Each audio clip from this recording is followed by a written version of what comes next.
자, 같이 읽도록 하겠습니다. 시작. 내가 진실로 진실로 너희에게 이르노니 나를 믿는 자는 내가 하는 일을 그도 할 것이요 또한 그보다 큰 일도 하리니 이는 내가 아버지께로 감이라. 너희가 내 이름으로 무엇을 구하든지 내가 행하리니 이는 아버지로 하여금 아들로 말미암아 영광을 받으시게 하려 함이라. 내 이름으로 무엇이든지 내게 구하면 내가 행하리라. 너희가 나를 사랑하면 나의 계명을 지키리라. 내가 아버지께 구하겠으니 그가 또 다른 보혜사를 너희에게 주사 영원토록 너희와 함께 있게 하리니 그는 진리의 영이라. 세상은 능히 그를 받지 못하나니 이는 그를 보지도 못하고 알지도 못함이라. 그러나 너희는 그를 아나니 그는 너희와 함께 거하심이요 또 너희 속에 계시겠음이라. 아멘. 예수님께서 이제 세상을 떠나셔야 할 날이 이제 매우 가까워졌습니다. 그 가운데 예수님께서 하신 일은 세상에 남겨질 자기 사람들을 더 사랑하는 것, 끝까지 사랑하는 것이었습니다. 그리고 그들을 위해서 권면하시는데 내가 잠시 떠나지만 너희의 거처를 예비하러 간다. 너희의 모든 것을 내가 준비하러 간다. 가는 것으로 끝나지 않고 반드시 나는 너희에게 다시 돌아올 것이니 너희는 나를 믿고 근심하지 말라. 이런 말씀을 하십니다. 자, 이런 말씀을 하시면 제자들이 그렇군요. 이제 예수님 믿고 잘 기다리겠습니다. 이렇게 대답했을까요? 예수님이나 우리나 그러지 못합니다. 제자들은 여전히 근심합니다. 예수님이 하시는 말씀이 어떤 의미인지 잘 이해하지도 못합니다. 제자들이나 우리나 마찬가지죠. 그것도 기독교라는 이 종교가 또 예수 그리스도를 믿는다고 하는 이 종교의 신자인 우리들에게 성공의 길이 아닌 대부분 실패의 길, 또 행복의 길이 아닌 고생과 고난의 길이 더 많다는 것. 그래서 우리가 세상 앞에서 성공과 칭찬과 명성을 얻기보다 오히려 신자이기 때문에 손해를 봐야 하고 참아야 되고 포기해야 되는 일들을 많이 겪어야 되는 그런 인생살이 앞에서 제자들은 근심하고 있는 것입니다. 무엇보다도 이제는 눈으로 보이는 예수님이 함께하지 않습니다. 지금까지는 그래도 예수님이 눈으로 보였습니다. 손으로 잡을 수 있었고 대화할 수도 있었고, 근데 이제는 그 예수님이 함께하지 않으신다라고 말씀을 하십니다. 제자들 입장에서는 이제부터는 홀로 서기를 해야 할 것 같은, 눈에 보이지 않는 하나님을 눈으로 보면서 믿는다는 것이 얼마나 힘든 일인지를 세상살이를 통해서 확인해야만 하는, 또 배워가야만 하는, 훈련해 가야만 하는 그 인생의 무거움 앞에서 제자들은 두려워하고 불안해하고 근심하고 있는 것입니다. 하지만 예수님은 이러한 그 제자들의 불안과 두려움에는 아랑곳하지 않고 더 중요한 말씀을 하십니다. 너희는 내가 했던 것보다 더 큰 일을 하리라 라는 말씀입니다. 오늘은 이 말씀을 중심으로 말씀을 볼 텐데요.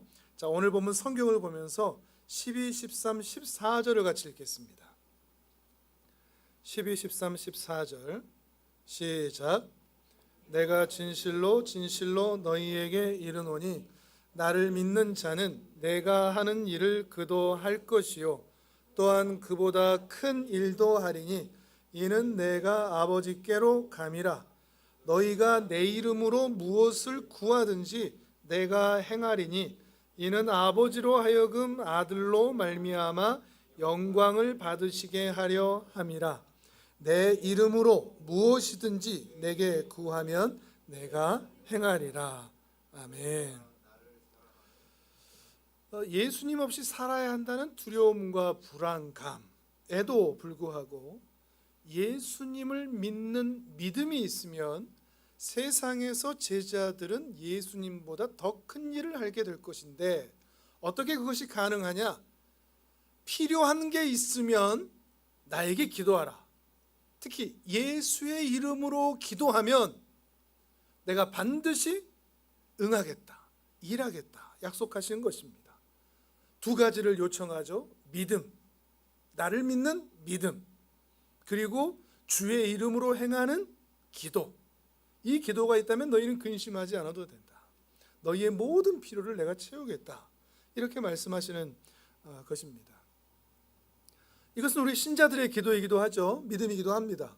우리는 예수님을 믿는 믿음으로 우리가 주님의 이름으로 기도하는 것을 우리에게 응답하신다라는 사실을 믿고서 신앙생활도 하고 기도생활도 하고 있습니다. 하나님은 전능하신 하나님이기 때문이죠. 능력이 한이 없으십니다. 근데 그 능력이 한이 없으심이 나에게 아버지로 다가와서 그 전능하심이 나에게 연결될 것이라고 성경은 줄곧 말하고 있는 것입니다. 예수님도 주기도문에서 그렇게 가르치셨죠. 하늘에 계신 우리 아버지요. 전능하심과 사랑하심이 늘 연결되어 있어서 우리가 하는 기도가 결코 소멸되거나 사라지지 않을 것에 대해서 줄곧 말씀하셨다는 것입니다. 하지만 기도하면 무엇이든 응답하실 것이라는 믿음으로 진실로 하나님 앞에 나와 기도하는 사람은 그다지 많지 않은 것 같습니다. 왜 그럴까요? 진실한 믿음, 그리고 주님의 이름으로 요청하는 기도, 그것을 가지고 기도의 자리에 나와 개인의 골방이든 예배의 처소든 우리가 있는 거리든 어느 곳에서든 그 믿음과 기도를 행할 때 하나님께서 응답하실 것이다 라는 믿음으로 기도하는 사람은 그다지 없다는 것입니다. 왜 그런가 하면 천지를 창조하신 전능하신 하나님, 자기 아들을 아끼지 아니하시고 우리 모든 사람을 위하여 십자가에 내어주신 그 사랑의 하나님, 그 전능하심과 사랑하심이 실제 나의 삶에는 그다지 나타나지 않기 때문입니다. 경험인 거죠. 기도가 응답되어 하나님의 전능하심을 고백해 본 경험, TV 간증 프로에나 나올 것 같은 그 어마어마한 일들이 내 인생에도 줄기차게 일어나는 경험이 있다면 재미있어서 기도할 텐데, 그런 오히려 간증자들을 부러워하고 오히려 간증자들이 섬으로 그런 간증할 일이 그다지 많지 않는 일반적인 신자들은 위화감을 느끼는, 오히려 그 모습 때문에 기독교를 떠나는, 나는 하나님이 사랑하지 않는가 봐 라는 인식을 가질 수밖에 없게 되는 그 하나님의 전능하심과 사랑하심이 나에게는 연결되지 않는다는 것 때문에 기도에 대하여 그다지 기대가 없는 겁니다. 왜 기도하지 않느냐? 기도하는 방법을 몰라서도 아니고, 기도하는 시간을 내기가 어려워서도 아니고, 내가 기도하면 하나님께서 그 전능하심과 사랑하심으로 내 삶에 역사하실 것이라는 믿음과 기대, 소망이 사실은 없기 때문입니다. 그래서 우리는 기도하지 않는 것입니다. 물론 세상에 유혹도 있습니다. 기도하지 말고 기도보다 은행 대출이 빨라, 옆 사람한테 도와달라고 말하는 게 더 빨라, 몸 아프면 병원 가는 게 더 빨라, 무슨 기도하고 있어 라고 하는 수많은 유혹들 때문에 기도할 시간에 세상에서 도움을 요청하는 일을 더 빨리 행하는 우리들의 모습도 없지 않아 있는 것입니다. 어떤 부모님이 자녀가 교통사고를 당했습니다. 큰 사고였습니다. 주변의 사람들에게 다 기도 요청을 합니다. 그리고 본인도 정말 열심히 신령과 진정한 마음으로 성령 안에서 믿음으로 확신을 가지고 기도합니다. 기도하면서 좀 마음에 위안이 되었습니다. 이렇게 많은 사람이 나를 위해 기도하니 나도 그 어느 때보다 진심 100% 열정, 열심으로 기도하니 하나님께서 이번에는 틀림없이 응답해 주시겠다라는 확신이 기도하면 할수록 들었습니다. 낫겠다. 그런데 웬걸 그 아들이 얼마 지나지 않아서 하나님의 품에 안기게 되었습니다. 이 부모는 기대감이 컸던 만큼 실망도 큽니다. 그리고 목사에게 묻습니다. 그동안 가르쳐 왔던 모든 성경 말씀 그거 다 가짜 아니에요? 기독교는 사기 같아요. 지금 와서 생각해 보니 성경에 기록된 모든 약속들 진실로 기도하고 하나님께 구하면 다 이루어 주신다고 하시더니 아니잖아요. 결국에는 교회를 떠나고 말았습니다. 여러분, 성경에서 나오는 무수한 약속들, 기도 응답이든 복을 주시는 것이든 형통하게 하시는 것이든 무수한 약속들이 있는데 여러분 그거 다 믿으십니까?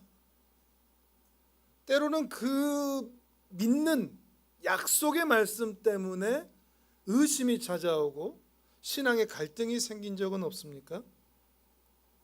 자, 마가복음을 한번 찾아보겠습니다. 마가복음 9장 15절에서 29절입니다.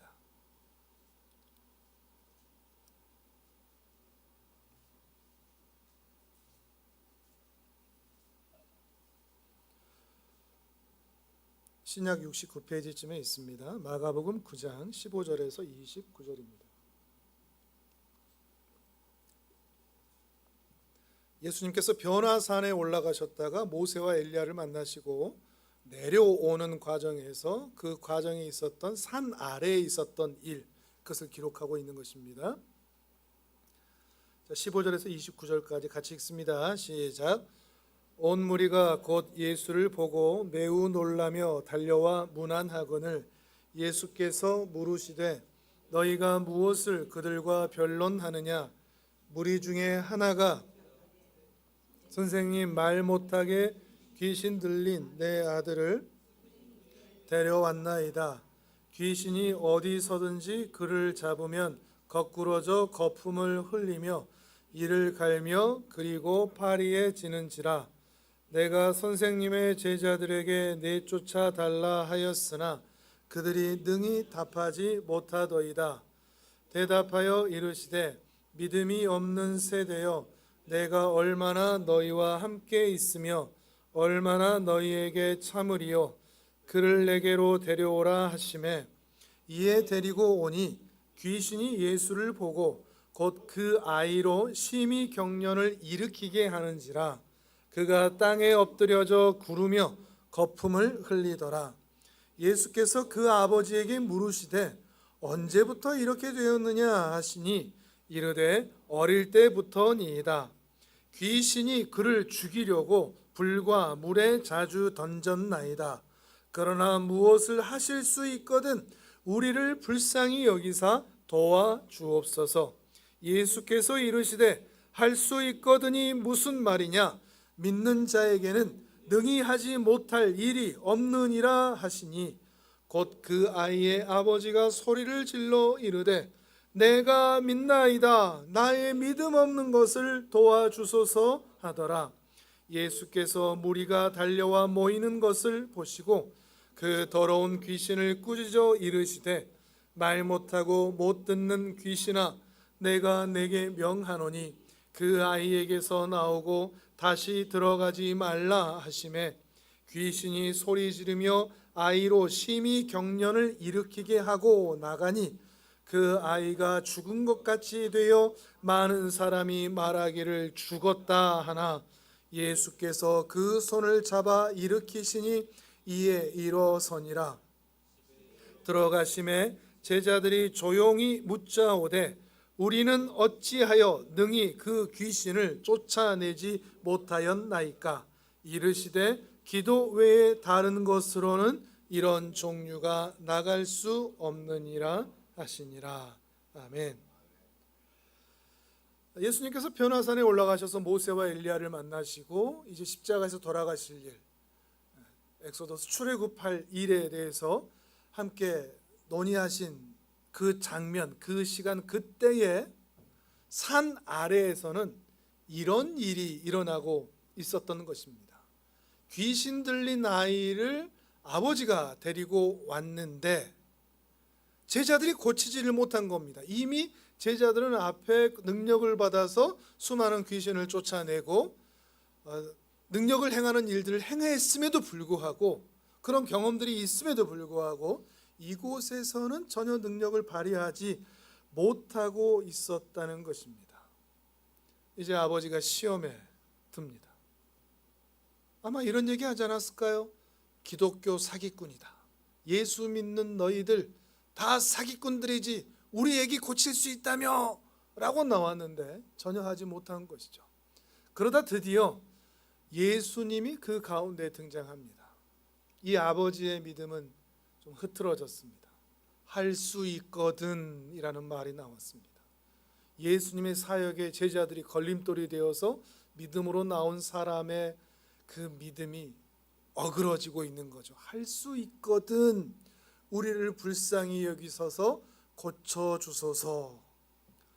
그러니까 예수님께서 그 말씀을 들으시고 무슨 말이냐, 할 수 있거든이 무슨 말이냐, 믿는 자에게는 믿음이 있다면 능히 하지 못할 일이 없느니라, 이렇게 말씀하시죠. 그러니까 아버지가 나의 믿음 없음을 도와주소서 요청합니다. 이 본문은, 그리고 이 말씀은, 예수님과 이 아버지의 대화는 우리 믿는 자들에게 굉장히 요긴하게 사용되는 말씀입니다. 정말 급한 문제가 있을 때, 내 믿음이 사그러져 갈 때, 주님께서 일하셔야 되는데 내 안에 의심이 들 때, 확신이 들지 않을 때, 나의 믿음 없음을 도와주소서. 그럼 이제 주님이 말씀하시는 것 같습니다. 믿는 자에게 능하지 못한 일이 없느니라. 그러면 또 마음에 확신과 위로를 얻고 기도 응답 받을 것 같고, 근데 또 실패하면 또 이거 뭔가 사기인가, 또 이런 생각이 들기도 하고, 제자들이 또 묻죠. 실패하고 나서 우리는 왜 실패했어요? 우리 앞에 잘했는데요. 그러니까 예수님이 또 말씀하십니다. 기도 외에, 29절이죠. 기도 외에 다른 곳으로는 이런 종류가 나갈 수 없다. 기도뿐이다. 그러니까 여기서도 믿음과 기도뿐이다, 이 말씀을 여전히 하고 계시는 겁니다. 우리는 이 말씀들을, 성경에 나와 있는 무수한 이런 말씀들을 믿음으로 받으면서, 아, 믿으면 되는구나, 의심하지 않으면 되는구나, 기도하면 되는구나, 기도했는데 안 들어지면 새벽에도 막 내 잠을 안 자고 새벽을 매일매일 나가고 밤에도 기도하고 금식도 하면서 기도하고, 그래도 안 되면 용한 기도원에 가서 기도하고 용한 목사님 만나서 기도 안수 받고, 어떤 권사님이 기도를 수백 번 응답받았다는 그 방석에 앉아서 기도도 해보고, 실제로 들었던 말들입니다. 하여튼 이렇게도 해보고 저렇게도 해보고, 그런데도 우리의 모든 기도가 응답되던가요?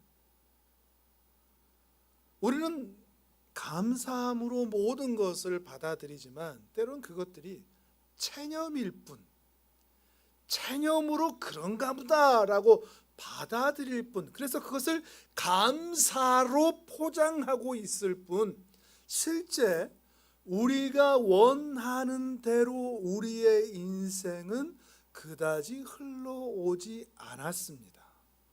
냉정하게 본다면 말이죠. 우리는 감사로 그것을 그냥 그렇게 받아들이고 있을 뿐, 실제 우리의 기도의 내용들과 내 일상의 현실이 펼쳐지는 모습은 극명하게 대조되는 때가 너무나 많다는 것이죠. 내 인생도 그렇고 우리 자녀들에 대한 기도의 내용들도 마찬가지고 말이죠. 이럴 때마다 흔들리는 사람들이 꼭 있습니다. 감사하지 못하고 그걸 받아들이지 못하면 마찬가지로 기독교는 사기냐, 다른 종교가 낫겠다, 해와 달, 부처에게 비는 게 더 낫겠다. 집단 최면에 걸린 이상한 종교 집단 같다.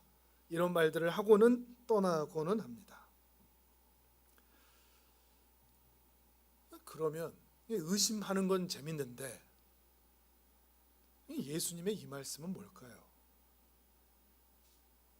예수님은 왜 이렇게 말씀하셨을까요?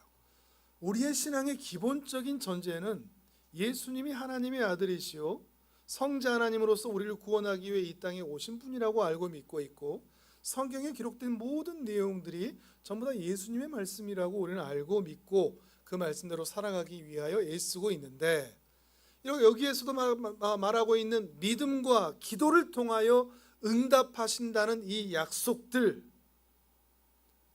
그런데도 우리의 현실이 나아지지 않는 것에 대한 이 괴리, 믿음과 현실의 괴리, 그 가운데서도 우리는 여전히 기도해야 하는가? 기도해야 하는가? 우리 기도에 대한 생각들을 지금 이 시간 다 한번 허물어 보고 다시 한번 쌓아봤으면 좋겠습니다. 우리의 기도는 대체 뭐가 잘못됐는가? 어디에서부터 시작해야 되는가? 어떻게 기도하면 그렇게 사기당한 것 같은, 집단 최면에 걸린 것 같은 오해에 빠질 수밖에 없는가? 더 나아가서 예수님의 의도는 뭔가 하는 것들이죠. 다시 오늘 본문으로 돌아와 보겠습니다. 이건 화면을 보셔도 됩니다. 요한복음 14장 12절, 13절, 16절 연속해서 같이 한번 읽어보시죠. 12절, 13절, 16절 시작. 내가 진실로 진실로 너희에게 이르노니 또한 그보다 큰 일도 하리니 이는 내가 아버지께로 감이라. 내 이름으로 무엇을 구하든지 내가 행하리니 이는 아버지로 하여금 아들로 말미암아 영광을 받으시게 하려 함이라. 내가 아버지께 구하겠으니 그가 또 다른 보혜사를 너희에게 주사 영원토록 너희와 함께 있게 하리니. 아멘. 여기서도 마찬가지 중요한 전제를 주셨습니다. 기도하라. 나를 믿으라. 내가 다시 온다. 그리고 심지어 우리가 지난 시간에 보았던 것처럼 보혜사 성령님이 너희와 함께 하셔서 너희를 거룩한 성전 삼아 동행할 것이다. 그런데 다시 질문. 왜 우리는 일상에서 이러한 약속의 도움을 받지 못하고 살고 있는가 하는 것입니다. 더 어마무시한 약속도 한번 보여드릴까요? 지금 마가복음 펼치고 계시죠? 마가복음 16장으로 한번 가보겠습니다. 제일 끝장입니다. 마가복음 16장 15절에서 18절입니다. 이 약속을 전하시고 예수님은 하늘 보좌로 올라가십니다. 마지막 말씀이라는 거죠. 마가복음 16장 15절에서 18절입니다.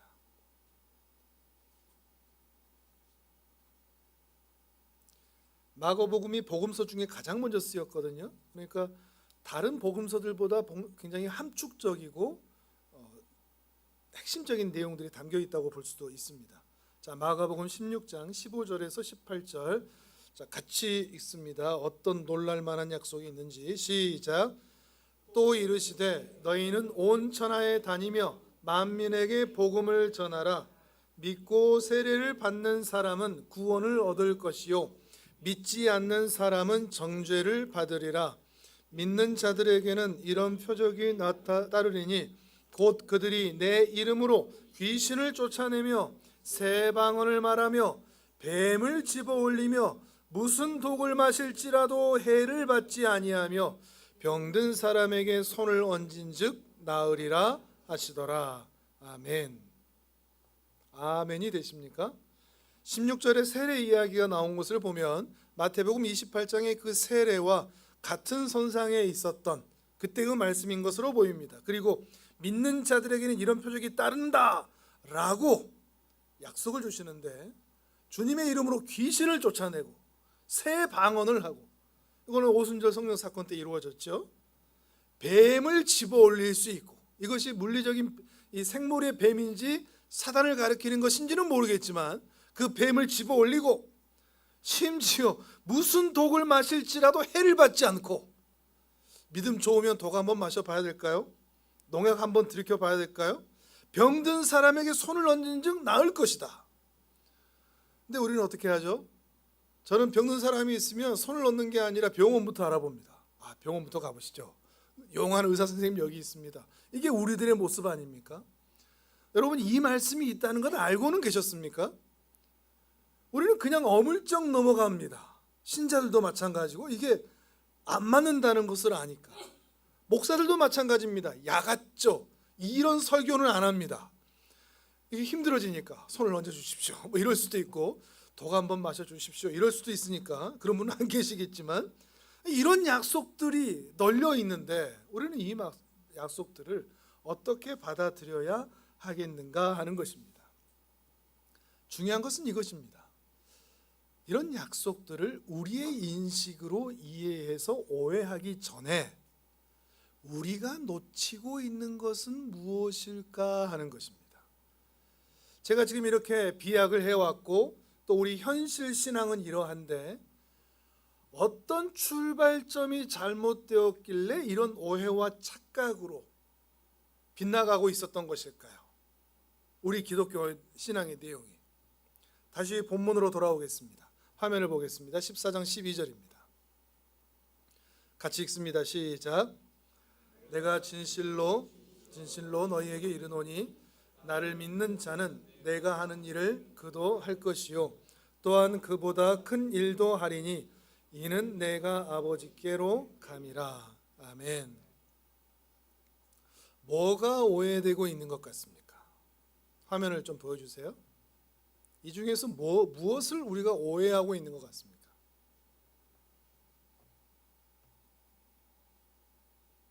설교 제목하고도 연관을 좀 해보시면 좋겠는데,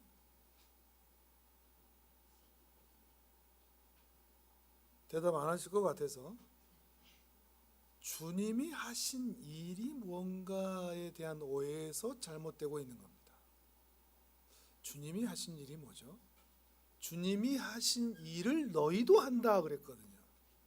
근데 우리는 주님이 하신 일은 놓쳐버리고 삭제해버리고 우리가 하고 싶은 일을 더 크게 하기를 바라는 거죠. 주님이 하신 일이 뭔가 하는 것입니다.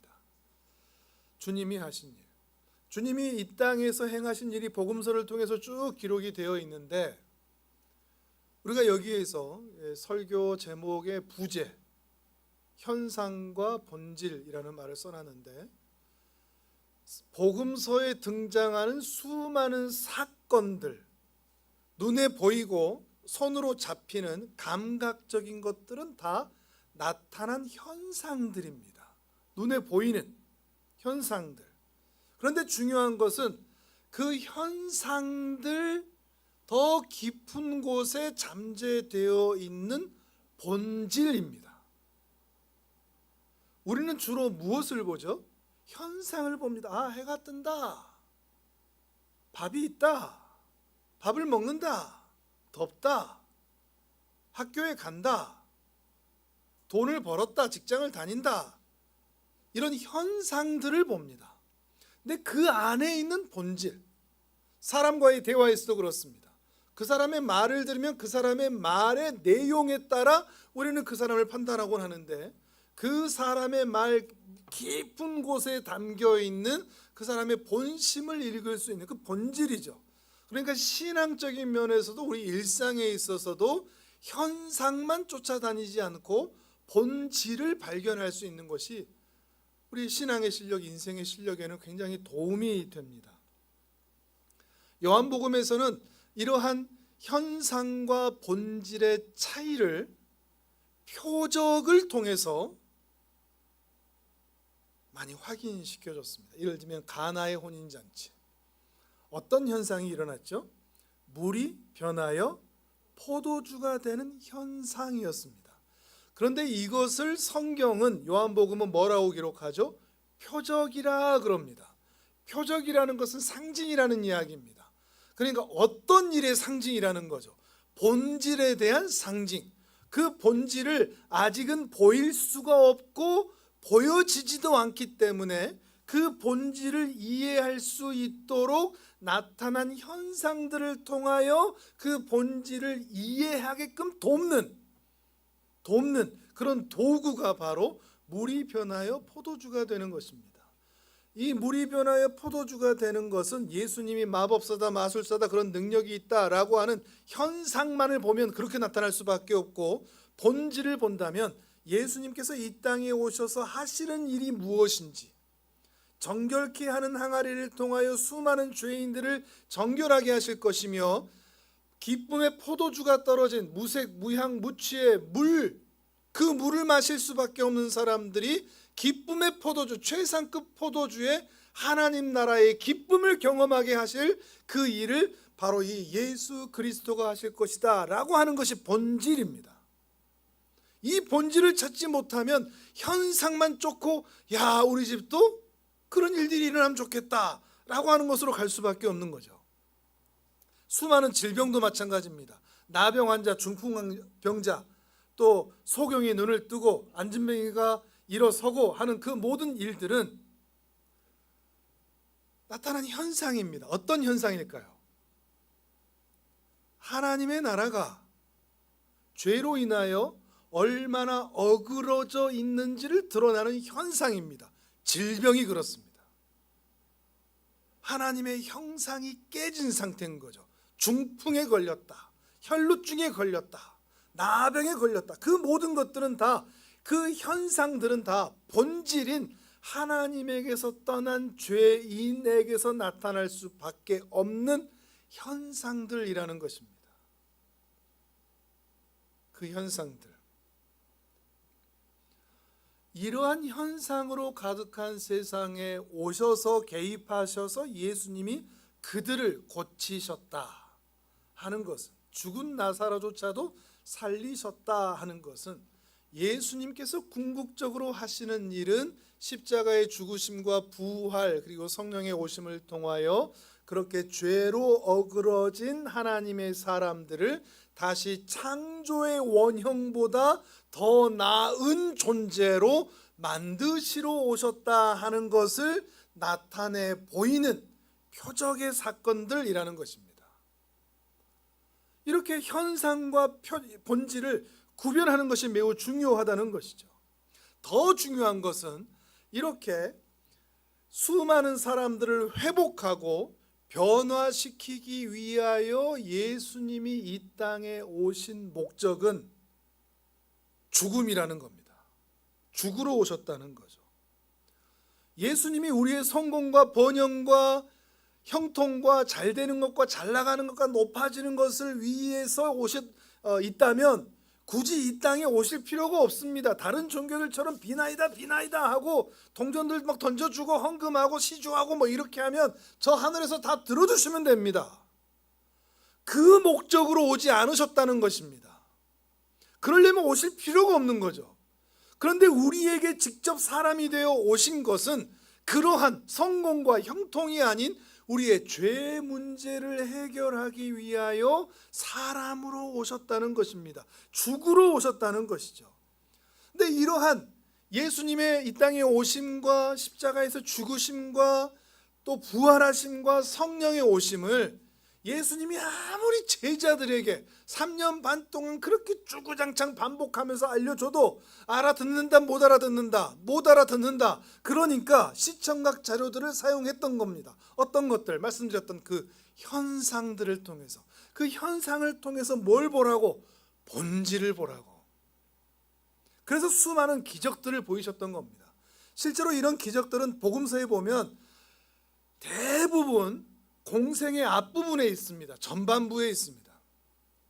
그 전환점이 어딘가 하면 마태복음 16장 16절, 시몬 베드로가 대답하여 이르되 주는 그리스도시요 살아계신 하나님의 아들이십니다 라고 하는 예수 그리스도를 진정으로 메시아로 알아보기 시작한 바로 그 시점까지는 계속해서 이적과 현상들을 통하여 내가 누구인지를 알리셨다면, 이제 드디어 예수가 누구인지 알아보기 시작한 사람들이 생기고 나서부터는 십자가에서 죽으러 간다, 이 말씀을 많이 하셨던 거죠. 부활할 것이다, 이 말씀을 하셨던 겁니다. 이적은 그다지 많이 행하지 않았습니다. 이제는 필요가 없어진 거죠. 알아듣기 시작한 것이니까.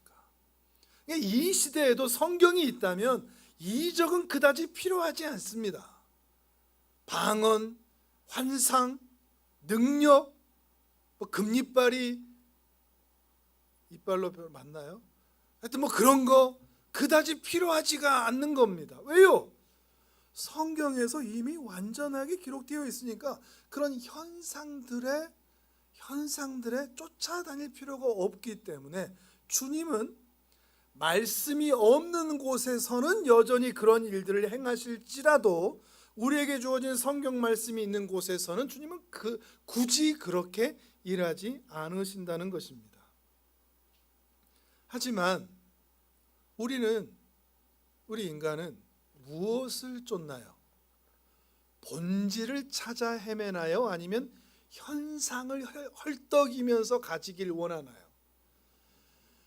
그렇죠. 영원이라는 시간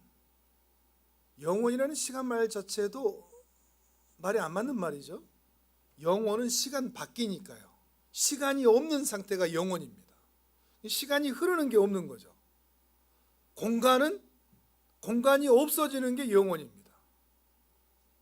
우리는 공간에 있어야 되고 시간이 있어야 이 자리 이 시간에만 있거든요. 근데 그 영원이라는 것, 시간과 공간의 개념이 사라지는 그 영원이라는 것과 우리가 이 땅에서 시간과 공간 안에 살아봐야 하는 시간이 기껏 100년인데 우리는 이 영원과 100년이라는 순간을 저울질하지를 못합니다. 뭐가 더 중요합니까? 근데 저 하늘나라에 우리가 쌓고 살아간다는 개념이 없습니다. 언젠가 우리가 저 나라로 들어가게 될 것이라는 생각조차도 하지를 못합니다. 그냥 이 땅에서 어떻게 하면 나타난 현상들을 내가 더 많이 가질까? 성공하고 형통하고 부할까? 그런데 영혼의 관점으로 이 세상을 보면 다 썩어 없어질 것들에 불과하는 것이죠. 살아서도 죽어서도 내가 가진 성공과 돈이 내 손에 오래 있지 못합니다. 죽어서는 아예 가지고 가지도 못하고요. 정말 말 그대로 바람에 나는 겨와 같습니다. 그 알곡에 이 벼에 그 알곡을 빼고 그 껍질만 불면 다 날아가 버리듯이 악인의 모습이 그렇다는 겁니다. 바람에 나는 겨와 같은 그 현상만 쫓아다니는 것들.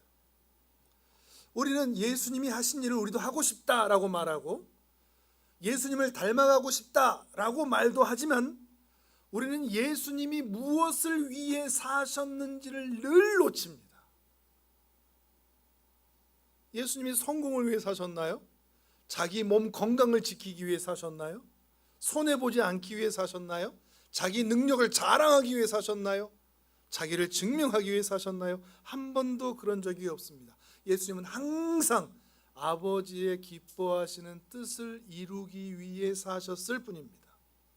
사도 바울도 같은 이야기를 합니다. 고린도전서 12장으로 가겠습니다. 화면을 보겠습니다.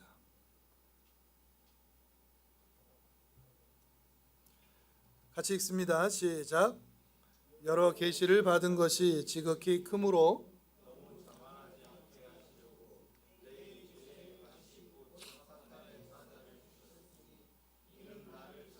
너무 자만하지 않게 하려 하심이라. 이것이 내게서 떠나가게 하기 위하여 내가 3번 주께 간구하였더니 나에게 이르시기를 내 은혜가 내게 족하도다. 이는 내 능력이 약한 데서 온전하여 짐이라 하신지라. 그러므로 도리어 크게 기뻐함으로 나의 여러 약한 것들에 대하여 자랑하리니 이는 그리스도의 능력이 내게 머물게 하려 함이라. 그러므로 내가 그리스도를 위하여 약한 것들과 능욕과 궁핍과 박해와 곤고를 기뻐하노니 이는 내가 약한 그때에 강함이라. 아멘. 신자의 능력과 강함을 사도 바울은 전혀 다르게 해석하고 있습니다. 신자의 기도에 응답하신다는 사실을 알고 있는 바울, 성령님이 언제나 우리와 함께 하셔서 우리를 성전 삼으신다는 것을 너무나 잘 알고서 우리에게 가르쳐준 바로 그 바울이 신자의 능력이란 무엇인가, 신자의 기쁨이란 무엇인가, 신자의 행복이란 무엇인가 말하고 있는 것입니다. 자기 목표, 자기 만족을 위해 사는 것이 아니라 하나님의 뜻과 하나님의 일을 이뤄내는 데에만 기도 응답을 사용하고 주님이 나와 함께 하심을 이용하는 모습, 그것이 바로 사도 바울의 모습이라는 것입니다. 하나님께서 신자에게 능력을 주신다는 것은, 기도에 응답하신다는 것은, 또 하나님께서 함께 하신다는 것은 세상적인 성공과 승리의 차원에서 우리에게 주신 것이 아니라 더 깊어지라고, 하나님의 나라를 위하여 더 헌신하라고 주어진 것이라는 것을 우리는 놓치지 않았으면 좋겠습니다. 물론 우리는 다 원합니다. 세상적인 성공, 형통 그것도 주시고 영적인 깊이 이것도 주시면 좋겠습니다. 하지만 지난주에 함께 말씀 나눴던 것처럼 육체의 소원과 성령의 소원은 늘 다르다. 이게 또 문제죠. 같다면 좋겠는데, 같다면 우리도 마음의 갈등이 덜하겠는데, 같다면 우리의 신앙생활도 좀 편하겠는데, 성령님이 원하시는 것과 내가 원하는 것이 늘 싸우더라는 것이죠. 그 공존이 어려우니 우리는 늘 선택을 해야 합니다. 나는 지금 이때 성령님이 원하시는 것을 할 것인가, 아니면 내 육체의 원함을 따라갈 것인가. 자, 마태복음을 찾아보겠습니다. 우리 무엇을 선택할 것인가? 마태복음 26장으로 가보겠습니다. 마태복음 26장 47절에서 53절입니다.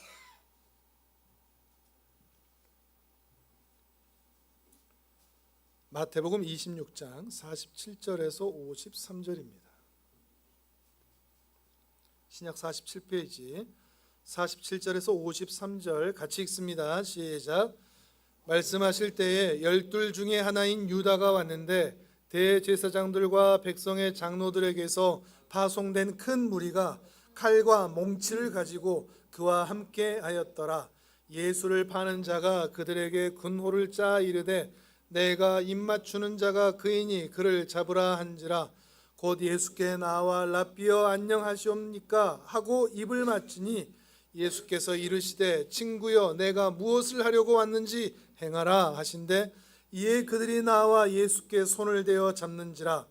예수와 함께 있던 자 중에 하나가 손을 펴 칼을 빼어 대제사장의 종을 쳐 그 귀를 떨어뜨리니 이에 예수께서 이르시되 내 칼을 도로 칼집에 꽂으라. 칼을 가지는 자는 다 칼로 망하느니라.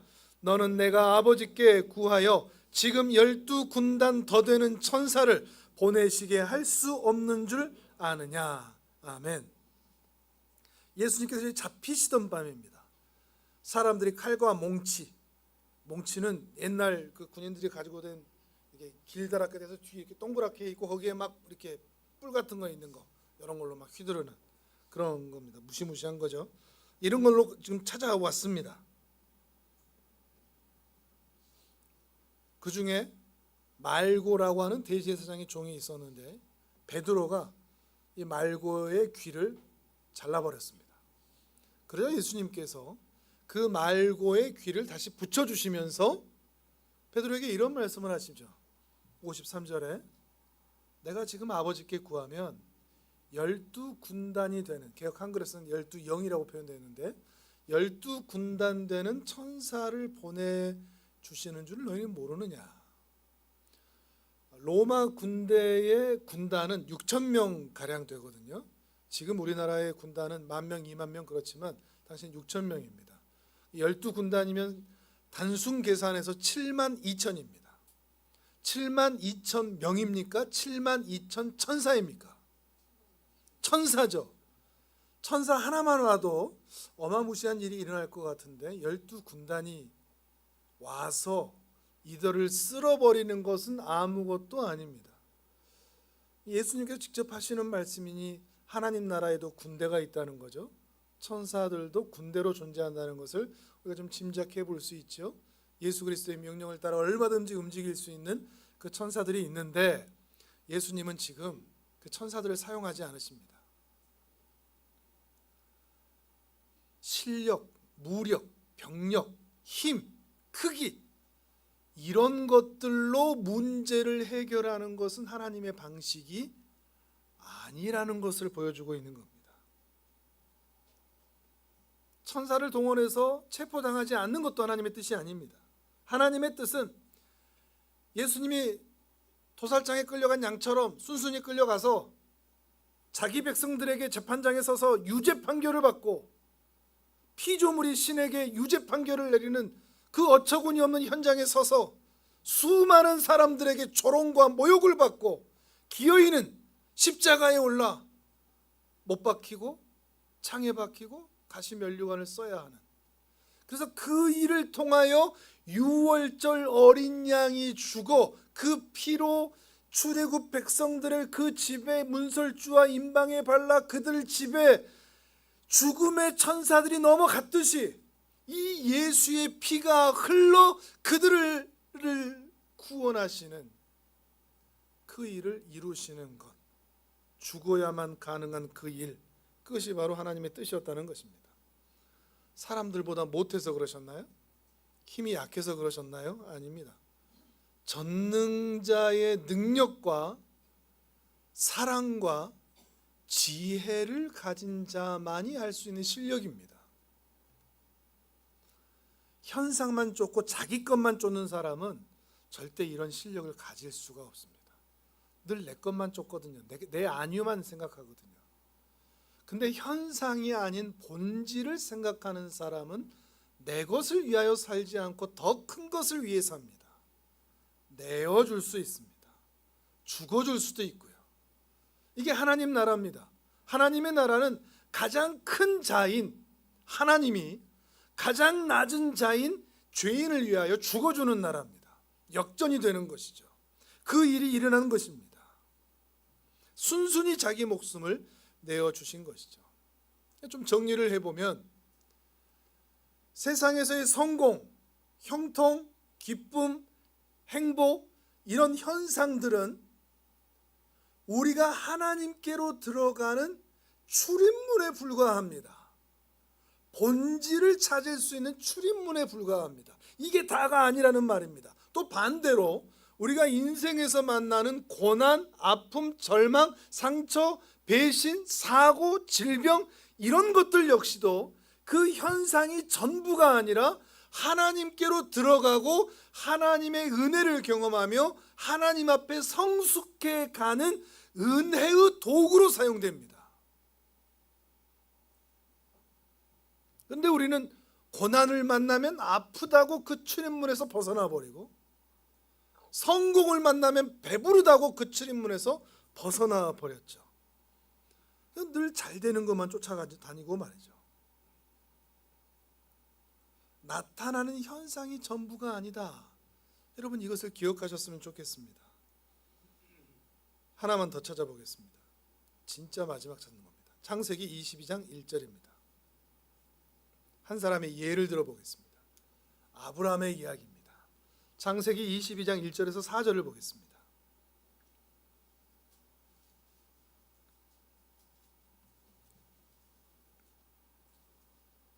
창세기 22장 1절에서 4절 같이 읽습니다. 시작. 그 일 후에 하나님이 아브라함을 시험하시려고 그를 부르시되 아브라함아 하시니 그가 이르되 내가 여기 있나이다. 여호와께서 이르시되 내 아들 내 사랑하는 독자 이삭을 데리고 모리아 땅으로 가서 내가 내게 일러준 한 산 거기서 그를 번제로 드리라. 아브라함이 아침에 일찍이 일어나 나귀의 안장을 지우고 두 종과 그의 아들 이삭을 데리고 번제에 쓸 나무를 쪼개어 가지고 떠나 하나님이 자기에게 일러주신 곳으로 가더니 제3일에 아브라함이 눈을 들어 그곳을 멀리 바라본지라. 아멘. 자, 아브라함이 75세 하나님의 부르심을 받아서 약속의 땅으로 갔습니다. 그리고 약속을 주셨죠. 땅을 줄 것이다. 그리고 하늘의 별처럼 바다의 모래알처럼 많은 후손도 줄 것이다. 그리고 가나안 땅으로 들어오게 하셨습니다. 땅을 주신 겁니다. 그런데 후손을 주지 않으셨습니다. 75세에 부르심을 받았는데 99세까지도 없었고, 중간에 엘리에셀이라는 종을 아들로 삼으면 안 될까요? 이제 방법이 없습니다. 이제 아내는 끝났습니다. 이렇게 얘기하는데도 하나님은 요지부동이십니다. 엘리에셀 아니다. 그러다 99세에 나타나셨고 100세에 아들 이삭을 갖게 됩니다. 엄청난 은혜를 경험한 거죠. 그 아들이 얼마나 귀하겠습니까? 바다의 모래알과 같은, 하늘의 별과 같은 그 수많은 후손의 시작점으로 이 아들 이삭을 주셨으니까 얼마나 사랑스럽겠습니까? 그런데 아마도 이 아들 이삭이 어느 정도 철이 들어서 아버지와 대화가 되는 정도, 신앙적인 이야기도 할 정도의 나이가 된 것 같습니다. 하나님께서 갑자기 그 아들 이삭을 모리아 산으로 데리고 가라. 3일 길을 걸어가서 그를 번제로 바쳐라. 이런 어마어마한 명령을 내리십니다. 이삭을 바치라는 것은, 이것도 현상입니다. 이삭을 바치라는 것은 아들을 바치는 정도, 이게 다가 아닙니다. 이삭을 바친다는 것은 뭘 바치는 걸까요? 자기 사명을 끝내라는 겁니다. 더 이상 너로부터 이어지는 사명은 없다. 약속의 자손들을 통하여 하나님의 나라를 이루시겠다. 그거 이제 끝내겠다. 이런 말이 됩니다. 사명의 단절이 되는 겁니다. 그것은 더 나아가서 자기의 삶에 대한, 존재에 대한 부정이기도 합니다. 아들을 죽이라는 것은 너도 죽어라, 이 말이 되는 것이죠. 아들이 죽음으로 자기도 죽는 겁니다. 곧 아들 이삭을 번제에 바침으로 너도, 너 아브라함도, 너의 아들도 이제 내가 다 거두겠다. 이거 엄청난 거죠. 자기 인생이 송두리째 부인되고 있으니까요. 이거에 어떻게 반응해야 되죠? 내 아브라함은 다음 날 아침 일찍 일어나서 모리아산으로 아들을 데리고 출발합니다. 왜 그랬을까요? 25년의 세월, 그리고 아들과 살아온 세월 동안 그는 안 거죠. 그 갈대아 우르 우상 많은 곳에서 나를 불러내셔서 가나안 땅에 살게 하시고, 그 5개국 약소 국가, 조공바치던 그 부족 국가가 나를 통하여 그 당시에 메소포타미아 강대국 4개국 연합군을 무찌른 일, 그래서 조카 롯까지 구해온 일, 어디를 가서든 내가 제사하고 예배할 때마다 사람들이 나를 존중해 줬던 일, 심지어 내 아내를 누이라고 속이면서 내 목숨을 생존하기 위해 애썼으나 하나님께서는 그 상황을 바꿔 바로를 무릎 꿇게 하시고, 오히려 바로를 통하여 수많은 재산을 얻어서 애굽에서 유유히 걸어 나오게 하신 그 수많은 일들, 그리고 이 아들 이삭을 99세에 잉태하여 100세에 낳게 하신 일까지 주마등처럼 지나가는 거죠. 나타난 현상보다 본질인 하나님을 믿는 믿음, 주신 이도 하나님이시니 다시 가져가시는 이도 하나님이시요, 생명을 주신 분도 하나님이시니 생명을 취할 분도 하나님이시니, 내 계획과 내 사명과 내 자녀와 내 생명 역시도 소중하나 그보다 더 소중한 본질적이고 궁극적인 하나님의 말씀에 따라보기로 결정하고 선택하여 모리아 산으로 갔던 것입니다. 현상이 아닌 본질을 볼 수 있을 때, 인생의 수많은 경험을 통하여 더 깊은 곳으로 들어갈 수 있게 될 때, 우리는 드디어 세상에 휘둘리지 않게 되는 것 같습니다. 돈, 그거 별거 아니구나. 건강, 있다가도 없는 거구나. 좋은 직장, 일자리, 옷, 차, 집, 그것보다 더 중요한 궁극적이고 본질적인 것을 이미 나는 소유했구나. 나타난 현상뿐이고 그저 사라질 것뿐인 이것들에 내가 목숨을 걸고 전쟁할 필요가 없구나 라고 하는 것을 깨닫게 될 때 드디어 우리는 주님이 하신 일을 할 수 있게 되는 겁니다. 심지어 주님이 하신 일보다 더 큰 일을 할 수 있게 되는 것입니다. 그리고 그러한 자들에게 내 이름으로 무엇이든지 구해라, 다 줄 것이다 약속하시고 보혜사 성령님께서 그와 동행하셔서 성전답게 살게 하도록 역사하신다는 것입니다. 사랑하는 성도 여러분, 나타나는 현상이 아마도 대부분은 성공이나 형통이 아니라 죽음, 질병, 아픔, 막힘, 절규 이런 것들이 더 많을 것입니다. 그래서 근심할 일들이 훨씬 더 많이 있을 것입니다.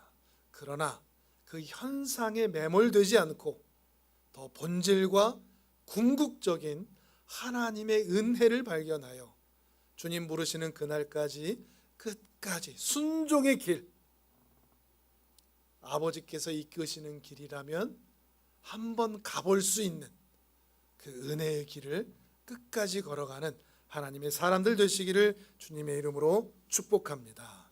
아멘. 우리 시간 함께 기도하겠습니다. 하나님, 나도 그 길